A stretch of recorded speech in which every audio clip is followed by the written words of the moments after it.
여러분과 함께 다림줄로 검사하시는 하나님이라는 주제를 가지고 하나님 말씀 살펴보도록 하겠습니다. 그 옛적 아모스 선지자는 하나님께서 다림줄을 가지고 계시더라 하는 그 계시를 본 적이 있습니다. 건물이 건축할 때 사용되는 다림추가 있고 그 추를 매다는 줄이 이제 다림줄이라고 합니다. 수직으로 그 건물이 바르게 지금 사아져 올라가고 있는지, 올라가고 있지 못한지, 아니면 또 비뚤게 굽어서 벽돌을 지금 쌓고 있는지, 이런 걸 확인해 보기 위해서 위에서부터 이제 다림줄을 이렇게 내리게 되면 아래쪽에 단단한 추가 있기 때문에 줄이 이제 일자로 반듯하게 세워지게 됩니다. 벽돌이 바르게 수직으로 제대로 지금 올라가고 있는지, 아니면 좀 기울어서 한쪽으로 굽어져 있는지, 이 여부를 이제 확인할 수 있는 것이 바로 다림줄이 되겠습니다. 아모스 선지자는 이스라엘 백성들의 잘못된 부분들을 하나님께서 청량하기 위해서 정말 제대로 그 건축을 쌓고 있는지, 아니면 비뚤게 다른 어떤 잘못된 길로 가고 있는지, 이걸 청량하기 위해서 하나님께서 다림줄을 잡고 계시는 이 광경을 계시 가운데 보았습니다. 다림줄로 우리 믿음을 검사하고 계시는 하나님의 모습을 한번 찾아보도록 하겠습니다. 아모스 7장 말씀을 보겠습니다. 7절의 말씀 보시면, 또 내게 보이신 것이 이러하니라. 다림줄을 띄우고 사은 담 곁에 주께서 손에 뭘 잡고 계셨더라고요? 다림줄을 잡고 하나님께서 서 계시더라고 했습니다. 자, 이 다림줄은 방금도 설명했던 것처럼 높이 이렇게 쌓아가는 건축물이 바르게 지금 쌓아져 가고 있는지, 아니면 계획한 것이 아닌 굽게 쌓고 있는지, 옆으로 휘어졌는가, 아니면 안쪽으로 기울었는가, 이걸 청량하는 것이 바로 이 다림줄의 역할이 되겠습니다. 하나님께서 원하시는 우리의 믿음은 영원한 천국을 향해서 바르게 쌓여져 가야 되겠는데, 때로는 그렇지 못하고 자기 고집대로, 또 자기 생각과 방식대로 이렇게 믿음의 그 벽돌을 쌓는 어떤 경우가 있습니다. 그래서 하나님께서는 항상 다림줄을 가지고 청량을 해보십니다.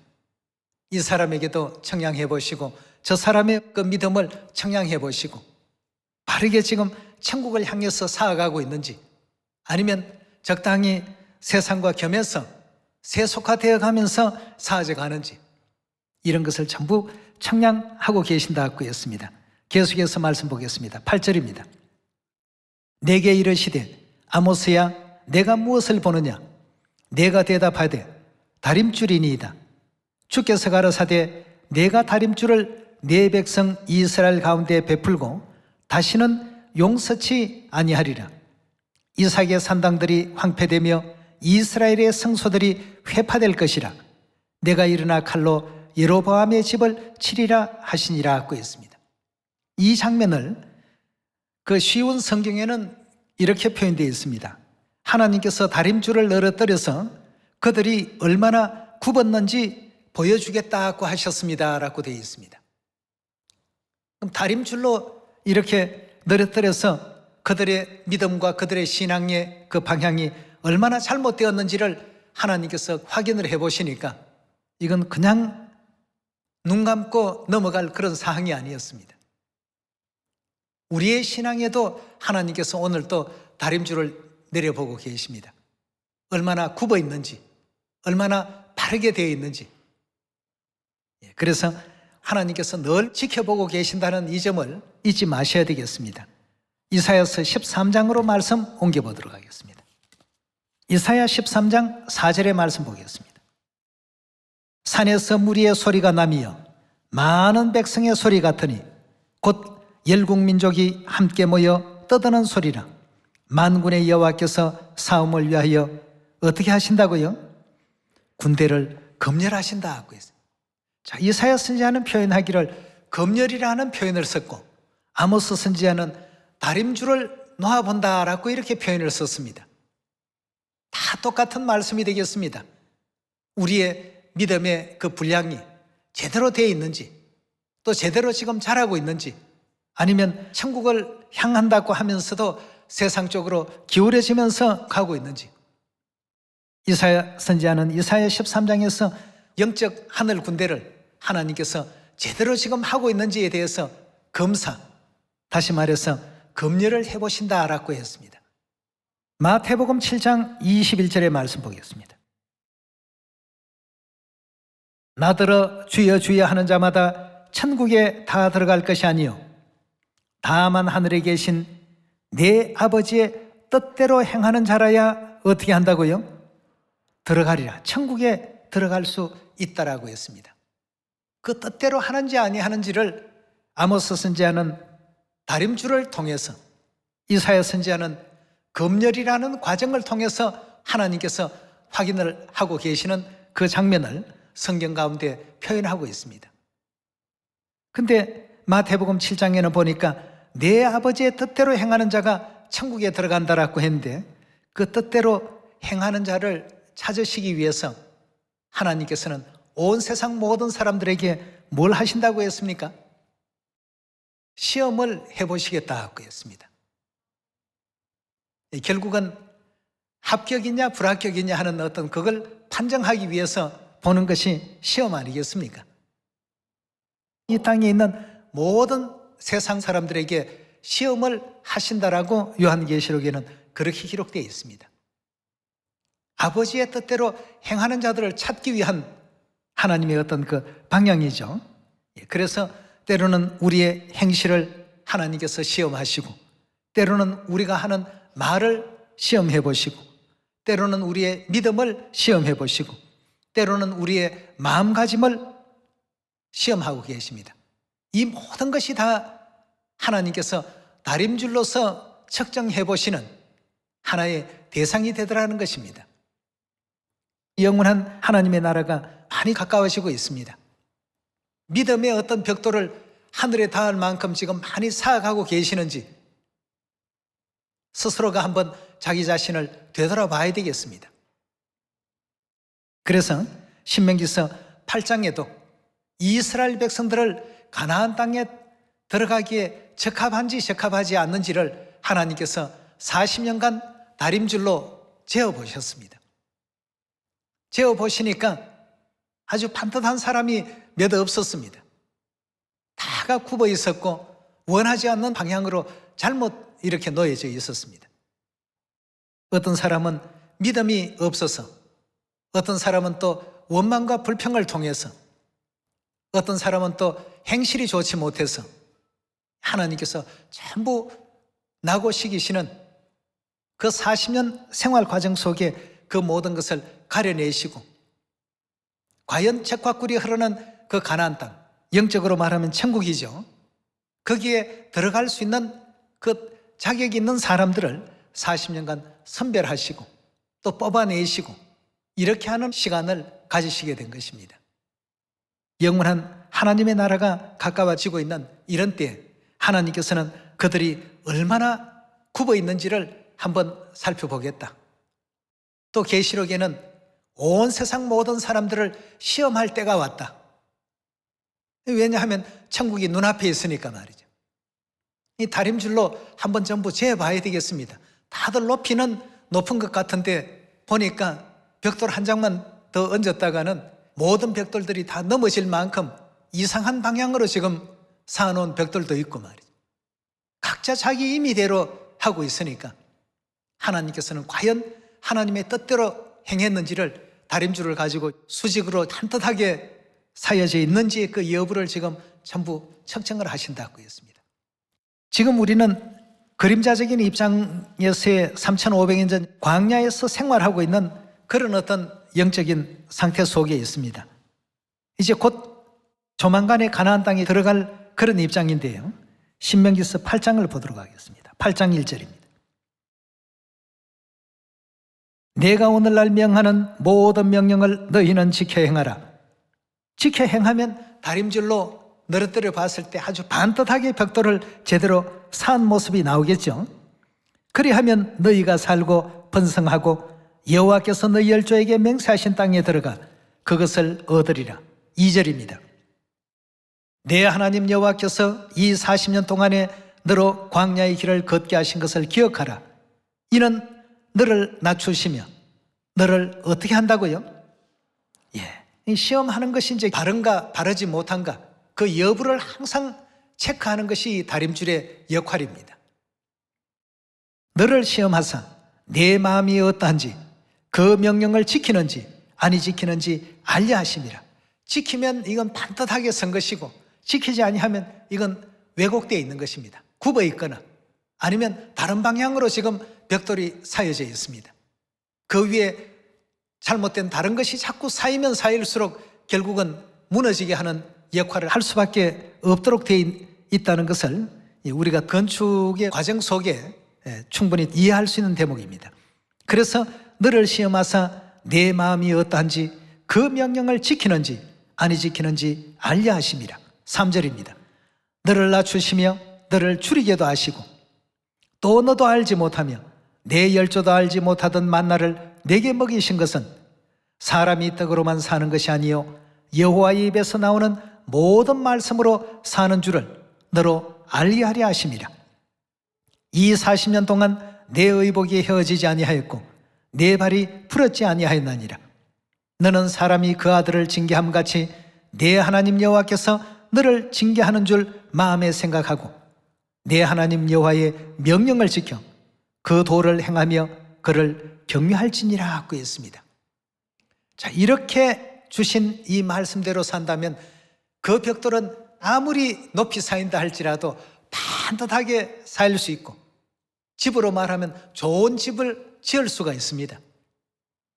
그러나 그렇지 못하게 될 때에는 항상 벽돌은 굽어 있는 각도가 잘못 틀어져 있거나 그렇게 되면 그 집은 오래 버틸 수가 없습니다. 어느 정도의 어떤 높이까지 가게 되면 무너지게끔 되어 있죠. 그걸 하나님께서 여부를 알아보기 위해서 다림줄을 내려보시는 겁니다.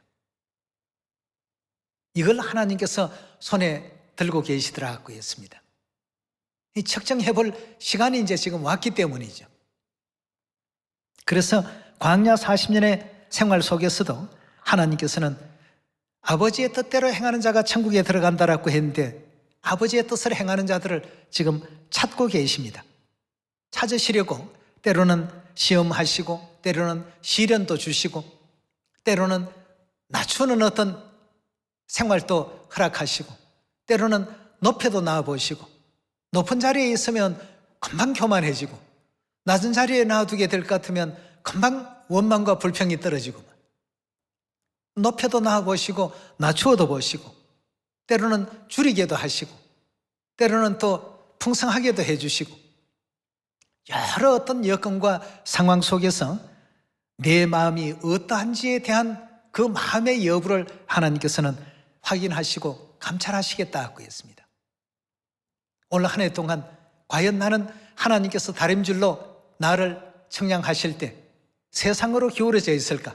아니면 비뚤어져 있을까? 아니면 천국을 향해서 제대로 똑바로 지금 서 있을까? 하나님 보실 때 내 모습은 어떠할까? 잘못된 점이 있으면 고침을 받아야 되겠고 부족한 점이 있으면 채움을 받아서 하나님 그 뜻에 맞게끔 우리의 모습을 갖추어 가야 되겠습니다. 우리 계속해서 시편 26편 2절의 말씀 보도록 하겠습니다. 여호와여 나를 살피시고 어떻게 해달라고 했습니까? 시험하사 내 뜻과 내 마음을 어떻게 해달라고 했습니까? 단련시켜 주십시오. 지금 저는 하나님의 뜻에 제대로 하고 있습니까? 제 스스로는 알지 못합니다. 좀 비뚤어져 있는 부분이 있다면 그걸 빨리 잡아주십시오. 굽어 있는 부분이 있다면 하나님 다림줄을 놓아서 하늘나라를 향해서 내 믿음의 벽돌이 바르게 세워져 갈 수 있도록 인도해 주소서. 다윗은 항상 이런 마음으로 하나님을 대했기 때문에 하나님께서 너는 내 마음에 꼭 맞는 사람이다. 내 마음에 너무 든단 말이죠.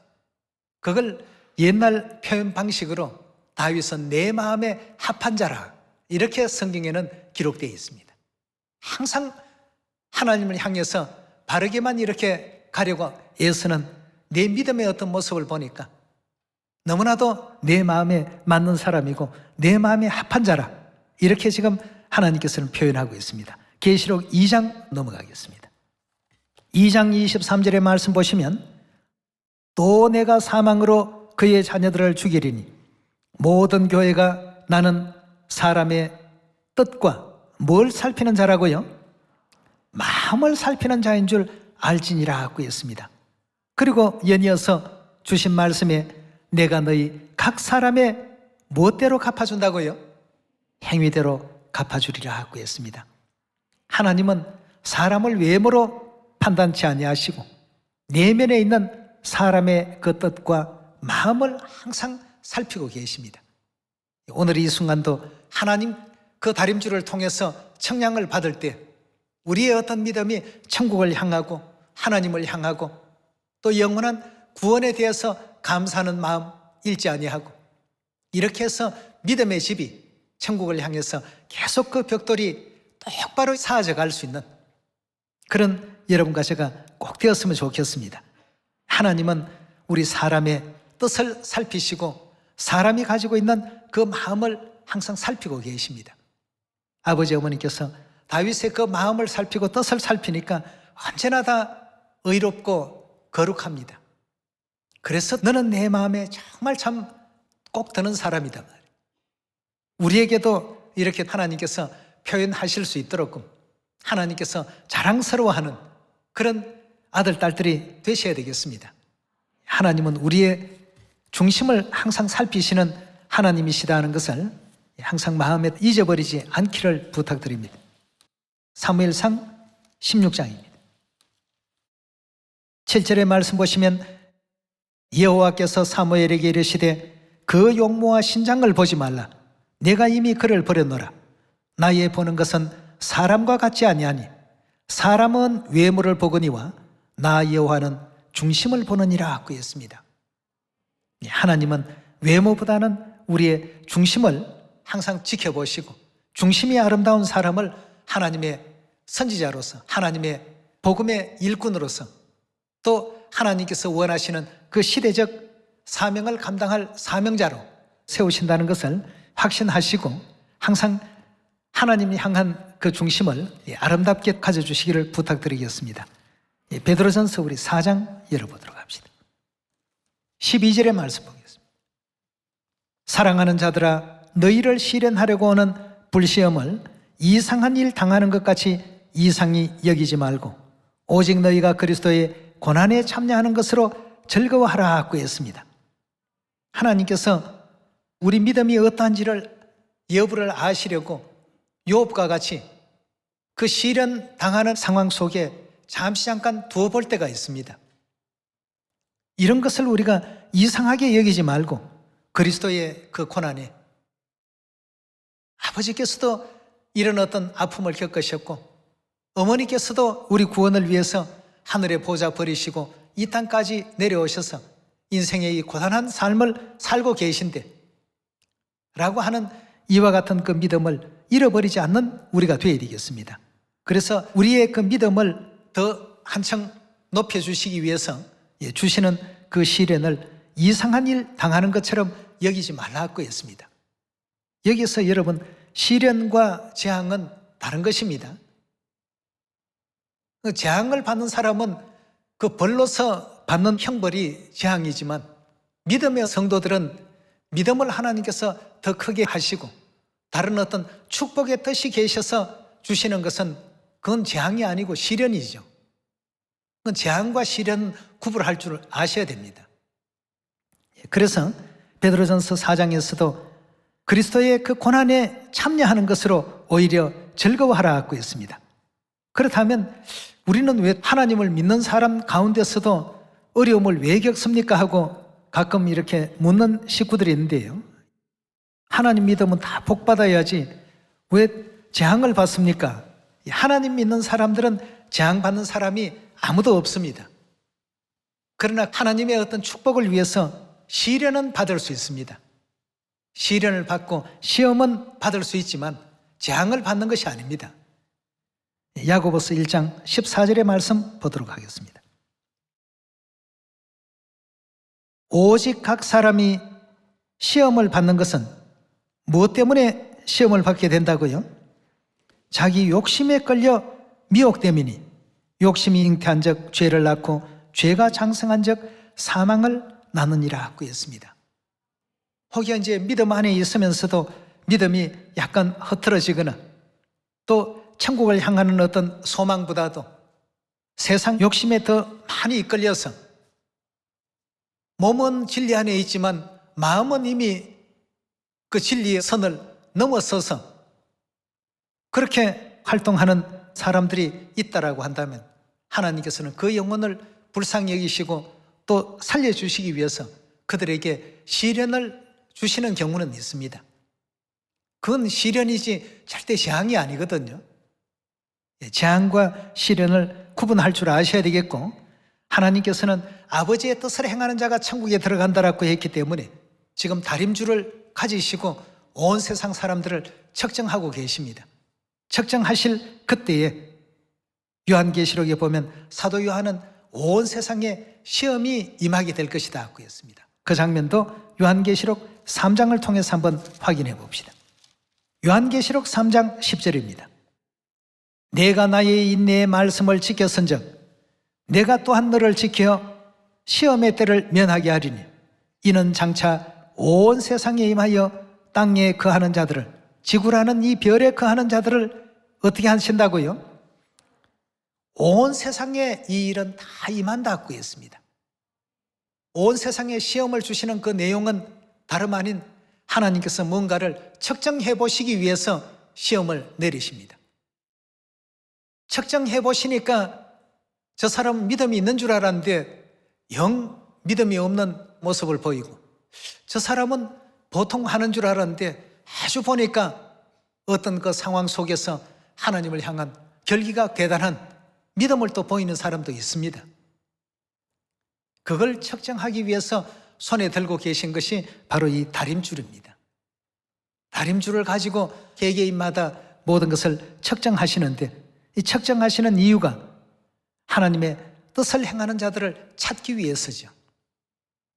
뜻을 행하는 자만이 천국에 들어가리라고 했으니까. 지금 코로나라는 그 질병이 전 세계 몇 년째 우리의 생활을 어둡게 하고 또 부정적인 어떤 생각을 갖게 만들고 또 분위기를 암울하게 만들고 세상의 기쁨을 다 빼앗아가는 환경 가운데 우리가 놓여 있습니다. 자, 이런 상황 속에서도 하나님의 뜻이 무엇일까? 하나님께서 다림줄을 놓으신다고 한다면 내 벽돌은 천국을 향해서 제대로 지금 쌓아지고 있는가? 그 방향이 지금 제대로 되어 있는가? 온 세상을 시험하실 때 과연 나는 그 시험 가운데서 면함을 받을 수 있는 입장이 될까? 시험에서 승리할 수는 있을까? 아버지 어머니께 날마다 이런 것을 또 간구할 줄 아는 여러분과 제가 꼭 되셔야 되겠고요. 하나님께서는 이처럼 믿음 안에 바르게 쓴 사람들을 이 시간도 찾고 계십니다. 코로나가 오니까 전도도 자유롭게 할 수 없고 여러 모든 어떤 상황이 전부 제재가 많습니다. 아예 집 밖을 나가지도 못하게끔 통제하는 국가들도 있고 말이죠. 그런 상황 속에서도 천국을 소망하면서 이런 세상이 될 수밖에 없다라고 하는 하나님의 예언이 있는 그런 지구별이니까 내 소망은 오직 천국에 두면서 살아야 되겠다. 이런 것을 더 굳건히 하는 어떤 식구들도 계시고 더 믿음에 열중하고 충직한 식구들도 있는가 하면 코로나로 인해서 뭐 경제가 어렵다, 생활이 어렵다, 삶의 의욕이 많이 끊어진다 등등 다른 어떤 내용으로 인해서 자신의 그 믿음을 추락시키는 이런 안타까운 사람들도 있습니다. 남은 모든 시간도 하나님께서 다림줄로 우리의 그 믿음을 검사하시고 하늘의 군대를 검열하시고 온 땅에 온 세상에 있는 모든 사람들에게 시험을 베풀어 보시는데 그 시험을 통과하는 사람들을 하나님께서 원하십니다. 사드락과 메삭과 아베느고와 같은 그런 어떤 풀무불 속에 들어가는 상황이 온다 할지라도 하나님을 향한 그 믿음을 올곧게 가지고 나갔을 때 하나님께서는 여러 가지 기적적인 어떤 축복을 허락해 주지 않았습니까? 오늘날 이 시대에도 여러분들의 믿음이 중도에서 탈락하거나 좌절하면 안 됩니다. 이런 모든 것이 성경에 이미 다 예언이 되어 있는 부분들 아니겠습니까? 온 세상의 시험을 하나님께서 내리신다라고 하셨으면 그 시험이 오는 것이 당연하지 않습니까? 과연 다림줄을 하나님께서 내려놓으실 때 그걸 기준으로 해서 내 믿음이 지금 똑바르게 믿음의 집이 지어져 가는지 비뚤게 지어져 가는지 항상 경의 가르침 따라서 어디로 인도하든지 따라갈 수 있는 여러분과 제가 꼭 되시고 우리에게 어떤 시련과 어떤 시험이 온다 할지라도 항상 천국만 생각합시다. 하나님만 생각합시다. 하나님께서는 결국 하나님을 생각했던 욥과 같은 그런 선지자에 대해서는 어찌했습니까? 과거의 그 모든 시련과 어려움들을 다 물리치시고 예전보다도 배나 더 큰 축복을 예비해 두셨다가 욥에게 나눠주신 그 장면을 욥기서에 우리가 볼 수 있지 않습니까? 욥이 당한 그 상황은 재앙이 아니고 시련이었습니다. 자녀가 죽고 재산이 다 불타버리고 빼앗김 받고 하면 우리는 그 상황을 어떻게 하나님 믿는데 이런 재앙이 내릴까? 여러분, 그건 재앙이 아니고 시련입니다. 그 시련을 잘 극복한 욥에게 하나님께서 배나 더 큰 축복을 주지 않았습니까? 우리에게도 여러 가지 많은 어떤 어려움들이 올 수가 있겠습니다만 그 어려움 속에서도 천국을 잃지 마시고 하나님의 율례와 규례와 법도를 올바르게 잘 지켜서 영원한 천국 반드시 들어갈 수 있는 계시록 12장에 등장한 여인의 남은 자손들이 다 되셔서 천국 그 유업을 넉넉히 받을 수 있는 하늘 자녀들이 다 되시기를 이 시간 다시 한번 당부드리면서 말씀 마치도록 하겠습니다. 감사합니다.